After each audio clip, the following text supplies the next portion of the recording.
हमने ये मांग रखी कि किसी अधिवक्ता के खिलाफ अगर कोई मामला आता है तो अध्यक्ष सचिव से जानकारी लें, फिर उसके बाद FIR करें। इसी तरीके से नासिर सुल्तान के खिलाफ जो 18 तारीख को मुकदमा लिखा गया, तो हमने उनसे कहा कि उसकी निष्पक्ष जांच करा ली जाए, जो कैमरा लगा है उसमें देख लिया जाए कि उसको धमकी दी है वहाँ पर, तो उनका निष्पक्ष जाँच होगी और पूर्ण।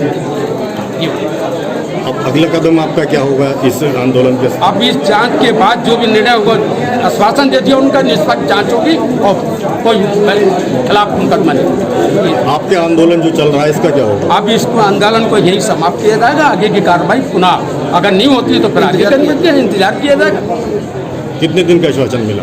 आश्वासन के 2 दिन के कैमरे में जाकर के जांच कर लेंगे, वो 2-3 दिन में जो भी विवेचना अधिकारी होगा वो जांच कर लेगा। कैमरा जो लगा, कैमरा लगा उसमें जाकर दिखाएंगे। ये मुकदमा किस वजह से हुआ होगा? ये एक गवाह था, गवाही आई थी MLA MP कोर्ट में, उसकी गवाही चल रही थी, उसका भाई भी वहाँ पर गवाही में आया हुआ था। वो और उसके साथ पुलिस गंज के इंस्पेक्टर दोनों अंदर बैठे हुए थे। जज साहब ने कहा कि एक गवाही चल रही है तो दूसरा गवाह अंदर ही बैठेगा, उनको बाहर कर दिया। ये वजह थी। उसके बाद 3 बजे से 5 बजे तक वहाँ गवाही चली, तो किस तरीके का कहाँ धमकी दे दी? इस मामले में गवाही चल रही? ये मुकदमे में आजम खान के मुकदमे में गवाही चल रही। तो क्या नासिर सुल्तान आजम खान के? नासिर सुल्तान खान आजम खान अधिवक्ता हैं। तो आजम खान साहब से जुड़े हुए एक मुकदमे में न्यायालय श्रीमान विशेष न्यायाधीश MP MLA कोर्ट रामपुर में वादी की गवाही चल रही थी। वादी का भाई भी उसके साथ आया हुआ था। 2:15 बजे से 5 बजे तक वादी की गवाही चली। टाइम अदालत का ख़त्म होने की वजह से अगली तारीख के लिए उसकी गवाही टल गई, जारी रही। कल मुझे इस बात की जानकारी हुई कि मेरे खिलाफ वादी के भाई ने ये कहते हुए मुकदमा लिखाया है कि अदालत के बाहर नासिर सुल्तान एडवोकेट और उनके 3 अज्ञात साथियों ने गाली गलौज की और जान से मारने की धमकी देते हुए कहा कि भाग जाए यहाँ से। ये मेरे ऊपर इल्ज़ाम लगाया गया है। जहाँ की घटना दिखाई गई है वहाँ आधा दर्जन से ज़्यादा पुलिस सिक्योरिटी रहती है, हर वक्त रहती है MP MLA कोर्ट के सामने। CCTV कैमरे लगे हैं। 3 बजे की घटना दिखाई गई है, जबकि 2:15 से 5 बजे तक मैं अदालत के अंदर था। अगर मैं दोषी हूँ तो बिल्कुल अभी यहाँ से जाने तैयार हूँ, जो चाहे वो करें।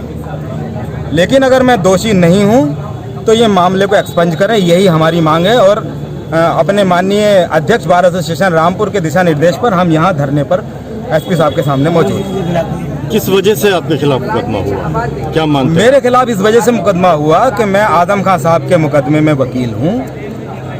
पैरोकारों के खिलाफ कार्रवाई हो चुकी और मिलने वालों के खिलाफ कार्रवाई हो चुकी, बस वकील बचे हैं। अब वकीलों की शुरुआत हुई है।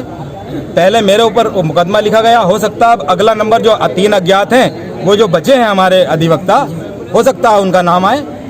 तो ये सारा है मामला, इसके अलावा कुछ नहीं। मुकदमा एक्सपंज नहीं होता है तो क्या करेंगे आगे? मुकदमा एक्सपंज नहीं होता है तो हमारे अध्यक्ष बार एसोसिएशन का जो दिशा निर्देश होगा उसके हिसाब से हम काम करेंगे। वो कहेंगे हमारा अनशन पर बैठ जाओ तो बिल्कुल बैठ जाएंगे। अभी आपका क्या चल रहा है? अभी हमारे अध्यक्ष जी की वार्ता चल रही है पुलिस अधीक्षक महोदय से, जो भी वहाँ से बात आती है निकल कर, उसके बाद ही कुछ फैसला हो पाएगा। ये सामने आया है, इसमें क्या सच्चाई है और क्या इन लोगों की मांग थी?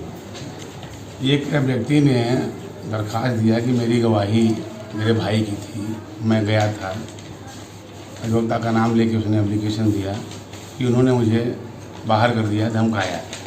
अब उसकी शिकायत है, उसको दर्ज किया गया है और उसको वेरीफाई किया जाएगा। वकीलों का प्रतिनिधिमंडल मेरे पास आया था, मैंने उनको आश्वस्त किया है कि हम पूरी इंक्वायरी करेंगे। उनके पास जो साक्ष्य वो भी दे सकते हैं, अदरवाइज़ मेरी ड्यूटी बनती है, मैं पूरा साक्ष्य इकट्ठा करूँगा।